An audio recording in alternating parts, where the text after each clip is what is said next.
masasabi mo? Thank you, ate. Ipa-promise ko yan na hindi yan mawawala. Kailangan makikita ko sa yung gagamitin mo. Apo. At siyempre pang-vlog mo na rin.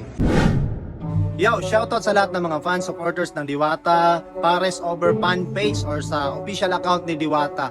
At sa mga bashers na rin, shoutout sa inyong lahat. Panoorin natin itong video niya na na-upload niya sa kanyang YouTube channel at nasa Facebook rin yata niya ito. Tingnan nyo na lang sa kabilang screen, yan po yung kanyang YouTube channel. I-play natin itong video na kung saan binigyan niya ng cellphone si Utlom. Si Utlom, kilala nyo naman, yung nag-viral na nangunguha ng cellphone.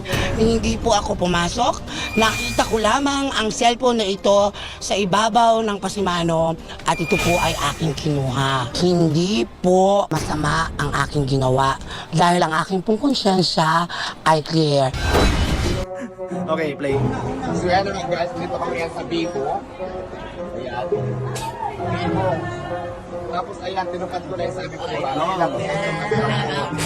Hello, Kaya kung maraming cellphone dito ha, baka may mawala. Ang dami-daming cellphone, paalala lang ha, baka magkain ako ng marami, baka may mawala. Mawawala. Hindi, wala na itong mawawala. Pinila ko na siya, inaayos ko po yan. Sa Bibo.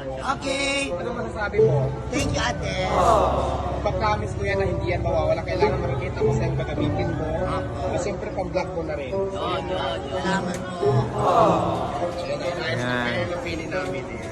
With charger, with Ang galing pala ng previous dito, ma. Ano mga previous? Ito ang free. Napakaswerte mo naman dahil nakakagwa ko ng previous mo. Samantala ko dati nung bumili ako, wala namang previous. Ayan, sana si Utlom araw-araw rin na magbablog kay Diwata dyan sa kanyang parisan. Kasi parang hindi lang puro kay Alvin at saka puro kay, kay RTD yung gatas ni Diwata. Oh, sorry. Galit na yung iba sa gatas-gatas na yan. Huwag na kayo magalit. Totoo yan. Gatasan talaga. Nako. Thank you for watching mga idol.